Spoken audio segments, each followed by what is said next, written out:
देशभरामध्ये अचानक साखरेचे भाव गगनाला भिडले तर खरं तर 50, 55, 60, 70, 75 रुपये प्रति किलोपर्यंत साखर जी आहे ते मार्केटमध्ये गेलेली आहे. आणि अचानक भाव वाढल्याने जे आहेत ते दिवाळीच्या अगोदरच खरं तर ग्राहकांचं दिवाळा निघाल्याची चर्चा मार्केटमध्ये आहे. ह्यावर बोलण्यासाठी आपल्यासोबत आहेत साखर सम्राट, त्याचबरोबर साखर महासंघाचे राष्ट्रीय अध्यक्ष माजी मंत्री जयप्रकाशजी दांडेगावकर साहेब. खरं तर मागच्या तुम्ही अनेक याच्यापासून काम या साखरेमध्ये करतात. हे अचानक दरवाढ कुठंतरी ग्राहकांना जे आहे ते आता हे अंगी पडत नाही. नाही, अचानक दरवाढ ग्राहकांनाही परवडत नाही, आम्हाला सुद्धा इंडस्ट्रीला याच्यावरती विश्वास बसत नाही, कारण इतके दर कधीही वर गेले नव्हते. आजही देशामध्ये 80 लाख टनाच्या जवळपास स्टॉक शिल्लक आहे, जो पुढचे 3 महिने पुरण्या एवढा आहे. कालच केंद्र सरकारनं 10 लाख टन इम्पोर्ट करायला सुद्धा परवानगी दिलेली आहे. त्यामुळं हे कशी तेजी आली हे व्यापाऱ्यांनाही काही बोललो मी, त्यांनी सांगितले समज में नहीं आ रहा, पण आलेली आहे तेजी. कदाचित याच्यात काही लोकांचं डोकं असेल की विनाकारण एवढी तेजी दाखवायची. इंडस्ट्रीला याचा काही फार फायदा नाही. जवळजवळ 90% साखर आम्ही 38 रुपयांनीच विकलेली आहे. ह्याच महिन्यामध्ये कारखान्यांची 4500, 4700, 4800पर्यंत साखर गेली, पण बाजारात मात्र एकदम 70 रुपये किलो खुली साखर झाली. तर याचं मी याच्यातला अनुभव असला तरी बाजार दराचं मलाही कळत नाही. नेमकं कारण काय असू शकतं? एकतर कुठं टंचाई नाही किंवा मग साठेबाजी झाली का? नेमकं हे एवढं मार्केटमध्ये म्हणजे 15 दिवसामध्ये सगळं घडलं आहे. हो, हे साधारण 1 ते 18 ऑगस्ट, 1 ऑगस्टला 4300च्या जवळपास भाव होते आणि आम्ही आनंदी होतो, कारण आमचा उत्पादन खर्च हा 43 रुपये किलो आहे. गेली 3 वर्ष आम्ही केंद्र सरकारकडं साखरेची MSP वाढवून द्या म्हणून आग्रह धरतोय. केंद्राने वाढवून देतो म्हणून अनेक निवेदनं स्वीकारली, करू म्हणाले, पण ते काही त्यांनी दर वाढवून दिला नाही. म्हणून मागच्या 3-4 वर्षामध्ये साखरेच्या दरामुळं आणि छोटे झालेले हंगाम, 100 दिवसाचे झालेले गळीत हंगाम, याच्यामुळं कारखाने बरीच अडचणीत आली होती. 43 झाल्यावर आम्हाला असं वाटलं की आम्ही आता कम्फर्ट लेवलला येऊ. पण अचानक 18 तारखेला 5400ला भाव झाले. ह्याचं आकलन आम्हाला कारखानदारांना सुद्धा होत नाही अजून. खरं तर तुम्ही मागच्या म्हणजे देशामध्येच तुम्ही साखरेवर काम करता. आता मग कारखानदाराकडे साखर किती उपलब्ध असेल? कारखानदाराकडे मुळाकडे साखर आहे का आता आजच्या घडला? नाही, जवळजवळ 90% स्टॉक विकला गेला आहे, मी अगोदरच सांगितलं आहे आपणाला. त्याच्यामुळे या तेजीचा फार फायदा कारखान्याला होईल असंही नाही. एक 8%, 10%, 12% साखर शिल्लक आहे. बरं, रिलीज ऑर्डरसुद्धा जवळजवळ गेल्या वर्षीच्या जवळपास आहे. दर महिन्याला जी साखरेचं रिलीज देतात त्याही जवळपास आहे. पण अचानकच हे भाव वाढलेत, तर कुठं मग कागदावरची साखर आणि प्रत्यक्षातली साखर यात फरक आहे का, असं सुद्धा वाटू शकतं. मग ही जर साखर गेली असेल तर कुठे गेली असेल? कागदावरली तफावत जर असेल तर मग साखर उपलब्ध आहे असं बोललं जाते. तुम्ही म्हणता की 92% साखर आता मार्केटमध्ये गेलेली आहे, 8% तुमच्याकडे शिल्लक आहे. मग 92% साखर मार्केटमध्ये मागच्या तुलनेमध्ये आता खरंच गेली असेल का? काय होतं, काही कारखानदार पैशाची अडचण असल्यामुळं हंगाम सुरू होताना 25-26चा हंगाम सुरू होताना अनेक जणांनी अडचणीमुळे त्यावेळी जादा साखर विक्री केली. कागदावरती शिल्लक दिसते, पण कदाचित त्याचा परिणाम हा असेल की प्रत्यक्षात साखर थोडी कमी असण्याची शक्यता आहे, म्हणून एवढी तेजी आली. पण कालच्या इम्पोर्टच्या निर्णयामुळं 15 दिवसामध्ये हे सगळं स्थिर स्थावर होऊन जाईल.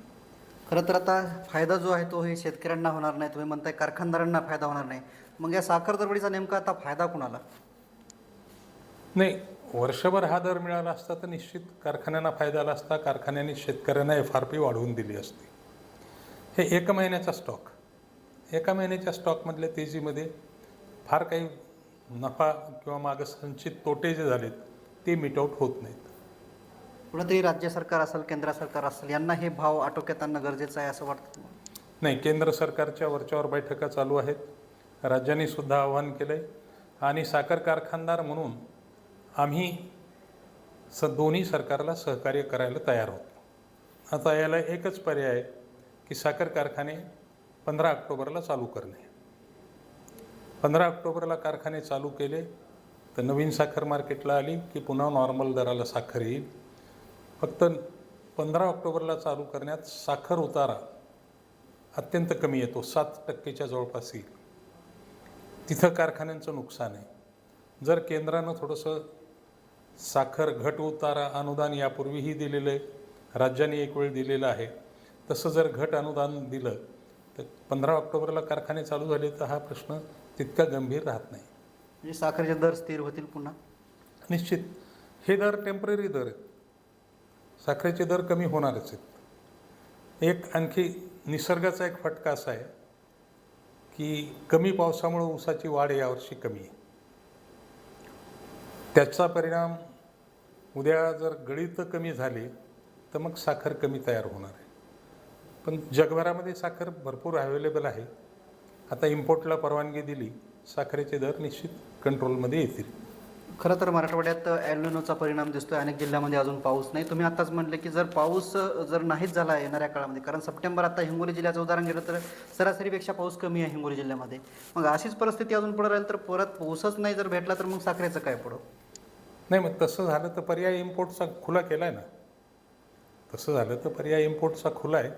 त्याच्यामुळे एकदम आज जे भाव आहेत हे भाव राहणार नाहीत, दर निश्चित खाली येतील. साखर सम्राट म्हणून तुमचं काही आव्हान राज्य सरकार केंद्र सरकार? माझी राज्य आणि केंद्राला विनंती राहील की लवकर जर कारखाने सुरू करायचे असले तर मी मागितल्याप्रमाणे साखरेला 3% घट येते, ते घट अनुदान केंद्र किंवा राज्याने द्यावं. दुसरं, साखर कमी असल्यामुळं आता ज्यूस आणि ज्यूस आणि सिरपपासून इथेनॉल करायला सरकार बहुतेक बंदी आणेल.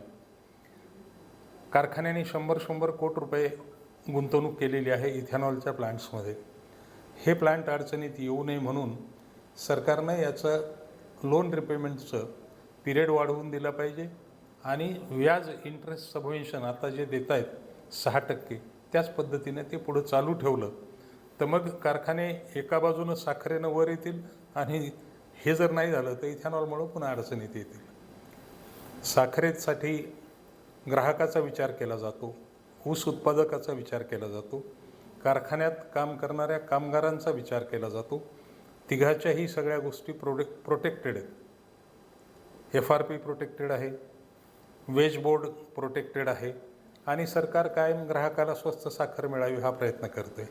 पण हे तिन्ही बॅलन्स करताना साखर कारखाना टिकला पाहिजे हे सुद्धा तितकंच महत्त्वाचं आहे. त्या दृष्टीनं सरकारनं पावलं उचलली तर साखर कारखान्यांची पूर्ण मदतीची तयारी आहे. आम्हालाही हे एवढे भाव ग्राहकांना बरोबर वाटत नाहीत. आम्ही कुठल्याही पद्धतीने सगळ्या पद्धतीनं सरकारला मदत करायला तयार आहोत. एक आजच्या घडीला जर विचार करायला गेला तर किती लाख टन साखर उपलब्ध असेल देशामध्ये? साधारण शासनाच्याच आकडेवारीप्रमाणे 80 लाख टन आहे आणि महिन्याला 24 ते 25 लाख टनाचा रिलीज येतो. ॲव्हरेज कधी 22 येतो, कधी 24 येतो. तर ही पुढचे 3 महिने साखर सफिशियंट आहे आणि ऑक्टोबरमध्ये म्हणजे आजपासून 2 महिने, पावणे 2 महिन्यातच नवीन साखर येते. ह्याचंच एक जोडून शेवटचा प्रश्न आहे साहेब. आता तुम्ही म्हणता की 3 लाख टन साखर देशामध्ये अवेलेबल आहे. मग आता या दरवाढीमध्ये 80 लाख टन ह्या दरवाढी म्हणजे जे आहे ते किती लाख टन साखर जाईल, आता किती सेल होईल याचा अंदाज तुमचा काय म्हणतो? नाही, मला तर वाटतं की आठवड्याभरात आता इम्पोर्ट पॉलिसीमुळं ह्या तेजीला लगाम लागेल. एकदम दर नॉर्मलला पहिल्यासारखे किंवा कमी यायला येणार नाहीत, पण तेजीला निश्चित लगाम लागेल. केंद्रानं दुसरी बरीच बंधनं घातलीत ना. स्टॉक होल्डिंगवर बंधन घातलं आहे, किती दिवस स्टॉक ठेवायचा याच्यावरती बंधन घातलं आहे, म्हणून परिस्थिती आटोक्यात येईल असं मला तरी आशावाद आहे. 6800वर किती सेल झाला असेल असं वाटतं तुम्हाला या दरवाढीपासून आजपर्यंत किंवा पुन्हा येणाऱ्या 8 दिवसामध्ये? साधारण 12 लाख टन, 10 ते 12 लाख टन. आता आज डे टू डे फिगर नसतात, मंथ एंडला ह्या फिगर मिळतात, पण 10 ते 12 लाख टनाच्या जवळपास विकली असेल देशभरामध्ये. निश्चितच आपण बघतोय की हे होते माजी मंत्री जयप्रकाशजी दांडेगावकर. खरं तर राज्यात देशात म्हणजे साखर जी आहे ती आता 80 लाख टन उपलब्ध आहे. मात्र या दरवाढीमध्ये 10 ते 12 लाख टन साखर विक्री केल्याचा अंदाज त्यांनी वर्तवला आहे. खरं तर साखर सम्राट म्हणून त्यांची ओळख आहे. मराठवाड्याचे नेते आहेत. तर खरं तर येणाऱ्या काही दिवसामध्येच या साखर दरवाढीला लगाम लागणार अशाची प्रतिक्रिया जयप्रकाश दांडेगावकर यांनी दिलेली आहे. कॅमेरामन सायनाथ शिंदेसह मी रमेश चेंडके, TV9 मराठी, हिंगोली.